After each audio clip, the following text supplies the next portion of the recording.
안녕하세요. 주경야독의 이 대표입니다. 자, 오늘 모처럼 반가운 반등장이 연출이 되었습니다. 자, 코스피, 코스닥 지수가 각각 2.7%가량 이제 급등이 나왔기 때문에 우리가 정말 모처럼 기다렸었던 반등장이 오늘 좀 출회가 되었습니다.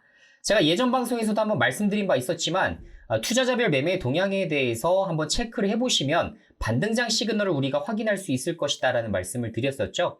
자, 보게 되면 외국인과 기관에서 양측에서 코스피 시장과 코스닥 시장을 순매수해 줄 때 비로소 우리는 바닥 시그널을 우리가 확인할 수 있을 것이다라는 의견을 드렸습니다. 자, 오늘 오전장만 하더라도 외국인이 코스피 시장에서 순매수 주체로 나서줬지만 오후 들어서 다시 한번 매물을 다시 또 출회하기 시작하면서 결론적으로는 순매도가 기록이 되었지만 그래도 전반적으로 분위기가 기관과 외국인에서 좀 매수세가 힘입어서 각 1% 내지 2%대 지수 상승이 나타났다. 이렇게 정리를 해볼 수가 있을 것 같습니다. 제가 이제 기본적으로 이제 CPI 지수가 이번 주에 이제 발표가 되긴 합니다만 그것을 이제 감안한다 하더라도 오늘 삼성전자 이제 호실적 발표로 인해서 향후에는 우리나라 국내 증시가 미국 증시보다도 조금 더 상승률을 높여나갈 수 있는 구간이 다음 주부터 찾아올 것이라고 생각을 하고 있습니다. 자, 물론 CPI 지수가 발표가 잘 날 때 이야기가 되겠죠. 네, 참고하시기 바라겠고요. 자, 오늘 이제 기본적으로 이제 두 가지의 굵직한 기업들의 실적 발표가 나왔는데요. 자, 먼저 이제 첫 번째는 삼성전자의 실적 발표입니다. 지금 매출액이 지금 67조 원에 영업이익을 2.4조 원 정도를 발표하게 됐는데, 자, 컨센은 당연히 매출액과 거의 비슷한 수준이었고요. 영업이익이 다소 좀 차이가 있었는데 어닝 서프라이즈 한 10% 정도의 어닝 서프라이즈가 기록이 되었습니다. 자, 그러다 보니까 삼성전자 역시 오늘 상승장에 좀 힘입어서 이렇게 2.7%라는 강한 상승이 좀 나타나게 되었는데요. 자, 이렇게 호실적을 발표하게 된 이유로 하나금융투자 같은 경우는 지금 현재 메모리 반도체 부문에 서프라이즈가 나왔기 때문이다 라고 추정을 좀 하고 있고요. 한국투자증권 같은 경우는 디스플레이 부문의 서프라이즈일 것이다. 이렇게 의견이 지금 갈리고 있습니다. 증권가에서도 많이 갈리고 있지만 제 개인적인 의견과 이제 부합해서 좀 보게 된다면 일단 기본적으로 DS 부문, 이제 반도체 부문이죠. 반도체 부분에서 약 4조 원 정도의 적자가 예상이 되었었거든요. 자, 그런데 이번에 이제 3분기부터 메모리 가격의 일시적인 반등이 좀 나왔습니다. 그래서 아시겠지만 ASP, 그러니까 평균 판매 가격 자체가 한 9%, 좀 적게는 한 8% 정도 가량이 이제 좀 상승이 좀 나왔기 때문에 메모리 부분의 적자 폭이 감소되었을 가능성이 있지 않을까 이렇게 좀 추정을 해볼 수가 있을 것 같고요. 자, 만약에 4조 원 적자가 아니라 여기서 마이너스 3.8조 원 정도의 적자가 기록됐다 하더라도 여기서 2천억 정도가 메꿔지죠. 그래서 2천억이 여기서 좋아진 게 아닐까 이렇게 좀 추정을 해보는 거죠. 사실 어느 정도의 바램도 좀 섞여 있는 부분인데요. 이게 왜 그러냐면 메모리 가격의 반등이 비로소 나와줘야만 본격적으로 반도체 섹터가 강세를 보일 가능성이 높죠. 자, 우리나라 증시는 말씀드린 대로 40% 이상이 삼성전자 관련된 반도체 부문의 종목으로 구성이 되어 있습니다. 자, 그러면 삼성전자와 반도체 부문이 만약에 악재로 계속 찾아오게 된다면 코스피 지수가 급등하기가 상당히 어렵겠죠. 자, 그래서 우리 모두가 기다리는 거. 왜 미국 증시보다 안 가나요? 왜 미국 증시는 1% 오르는데 우리나라 하락하나요? 이 대다수의 이제 기본적인 틀 자체는 반도체의 지금 좀 부진 자체에서 우리가 좀 찾아볼 수 있을 것 같아요. 자, 상반기 그리고 한 7월 달까지만 하더라도 2차 전지의 반등이 워낙에 거셌기 때문에 코스닥 지수를 견인했었습니다만 이후부터 2차 전지가 흘러내리기 시작하면서 전반적으로 주도주를 뭘 잡아야 되나? 어디에 내가 비중을 크게 담지? 라는 고민을 할 수밖에 없는 거죠. 그러다 보니 외국인과 기관에서도 오히려 투자 자금이 좀 이탈되면서 최근에 이제 증시 하락을 견인한 게 아닌가 이렇게 지금 생각을 하고 있습니다.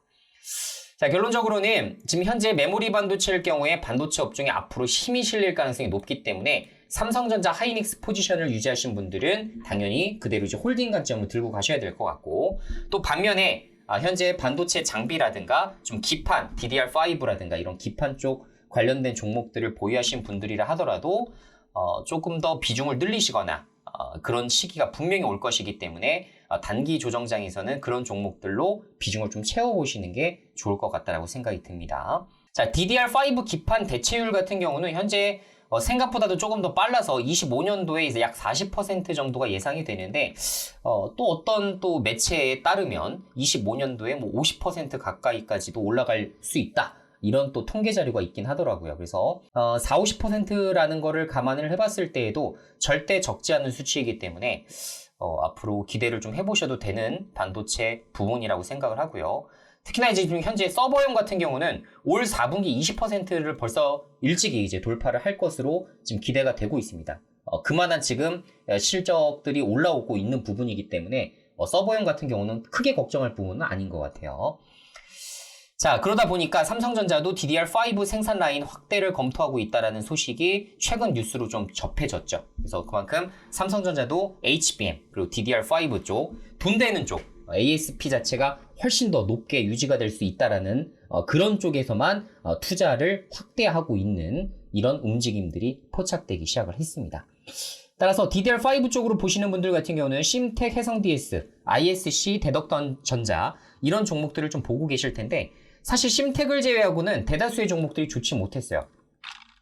자, 보시면 심텍만 유일하게 지금 주봉상 계속 우상향 추세를 좀 유지를 좀 해주고 있고, 해성DS 같은 경우도 지금 고점 대비 상당히 많이 빠졌죠. 그래서 대다수가 20에서 30% 정도 조정을 받았어요. 물론 시장 상황이 좋지 못하다 보니까 뭐 종목 안 빠진 거 있습니까? 대다수의 종목들이 다 20, 30% 정도는 조정을 받은 게 맞아요. 그게 정상입니다. 그래서 ISC 같은 경우도 10만, 11만 원까지도 올라섰다가 지금 7만 원대예요. 그래서 거의 한 40%가량을 조정받았다라고 말씀드릴 수 있을 것 같고, 대덕전자도 비슷하죠. 그죠? 그래서 대다수의 종목들이 비슷하지만 지금 현재 제가 주봉을 보여드리고 있는 이유는, 추세를 읽으실 때는 일봉보다는 추세를 보실 때는 주봉을 관찰을 하시는 게 좋기 때문입니다. 그래서 현재 이제 주봉에서 이제 바닥 구간을 확보하는 그런 구간들이 다시 한번 또 확인이 될 텐데, 그러다 보면 어느 정도의 종목들, 지금 말씀드린 대로 심텍을 제외하고도 나머지 종목들에서도 유의미한 상승세가 나올 가능성이 높아 보여요. 저는 최소한 20% 이상 박스권을 돌파할 가능성이 있다라고 지금 긍정적으로 지금 보고 있습니다. 그래서 지금 현재 대덕전자 같은 경우도 25,000원 정도 부근이지만 20% 오른다고 해도 3만 원이에요. 그죠? 예전에 이제 고점과는 상당히 먼 부분이기 때문에 이런 종목들을 현재 이제 주봉 바닥 확인되는 대로 서서히 모아나가면 굉장히 좋은 성과를 낼 수 있는 상황 같아요. 특히나 DDR5 쪽은 비중을 크게 채우기에도 상당히 유리하죠. 그죠? 그래서 그런 것도 여러분들이 참고하셔서 투자에 좀 활용하시면 좋을 것 같고요. 자, 두 번째로는 LG에너지솔루션의 이제 실적 발표가 있었습니다. 자, 오늘 두 가지 굵직한 기업들이 이제 실적 발표를 했는데, 여기도 마찬가지로 매출액 8.2조 원에 영업이익 7,300억 정도가 나왔는데, 자, 컨센에 비해서 영업이익이 약 한 10% 정도 좋았어요. 제가 이것을 좀 긍정적으로 해석하고 있는 이유를 말씀을 드려보자면, 일단 영업이익률이 3분기에 8.9%가 나왔다는 것이 가장 큰 장점이라고 저는 해석을 하고 있습니다. 자, 이게 왜 그러냐면, 아직 증권사 레포트가 지금 나오기 이전이기 때문에 간략하게 말씀을 좀 드려보자면, 자, 2분기에는 3.9% 영업이익률이었고 1분기에 6%였거든요. 그래서 대다수 지금 2차전지를 나쁘게 보셨던 분들이 뭐냐면, 야, 지금 영업이익률 깨지는 게 이제 보이니까 정말 확실하게 2차전지가 좋지 못한 상황이구나 라고 보시는 분들이 많았던 것 같아요. 근데 3분기에 들어서 이제 8.9%로 이제 상승되기 시작하면서 다시 한번 CATL 영업이익률을 또 따라잡을 수 있는, 그리고 긍정적으로는 이제 두 자릿수 영업이익률도 가능하지 않을까, 이런 기대감이 좀 실어질 수 있는 자리인 것이죠. 그죠? 그래서 상당히 높게 올라왔어요. 그래서 지금 올해에 대비했을 때에는 가장 높은 영업이익률을 기록을 했기 때문에 좀 긍정적으로 보고 있었던 투자자들이 오늘 단기간 이제 굉장히 크게 이제 매수를 해준 것으로 좀 추정이 됩니다.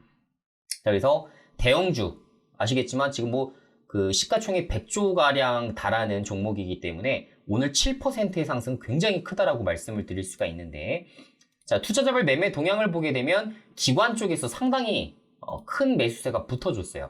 외국인은 오늘 좀 매도를 하긴 했습니다만 금융투자, 뭐 연기금, 사모펀드 중에서 이렇게 각각 큰 매수세를 유입을 시켜주면서 긍정적인 뷰로 지금 가고 있는 모습을 나타냈다라고 말씀드릴 수 있을 것 같고, 자, LG에너지 솔루션뿐만 아니라 삼성 SDI와 SK 이노베이션도 당연히 이제 동반 강세를 보였겠죠. 그래서 오늘 4% 정도의 동반 강세를 보인 이유가 바로 이 부분 때문이다. 자, 그리고 에코프로와 에코프로 BM, 양극재 대장주라고 할 수 있는 것들에서도 7%, 9% 이제 급등이 좀 나왔죠. 그래서 지금까지 좀 많이 이제 괴롭혔었던 이런 2차 전지였기 때문에 오늘의 강한 반등세가 사실 이제 다시 추세 전환을 해볼 수도 있지 않을까, 이런 기대감이 좀 생겨나는 그런 모멘텀인 것 같습니다. 자, 제가 이제 유튜브를 좀 몇 개 이제 뭐 둘러보다 보니까 이제 지금 선대인님 같은 경우가 2차 전지 조정 같은 경우는 6개월을 채 가지 않을 것이다. 그렇기 때문에 이런 부분에 봤을 때 향후 장기적인 비전을 가지고서 2차 전지를 투자해야지, 꼴랑 뭐 1, 2개월 빠졌다고 이것을 가지고서 뭐 종목 빠졌다 이렇게 얘기할 필요 없다, 이런 부분을 좀 어필을 하더라고요. 저도 어느 정도 이제 사실 동조를 하는 부분인데, 그 이유가 뭐냐면 7월달 이후에 2차 전지가 급격한 조정을 맞이했습니다. 지금 현재 약 3개월 차예요. 그러니까 한 3개월 정도 내리짐 조정을 좀 받고 있는 상황인데요.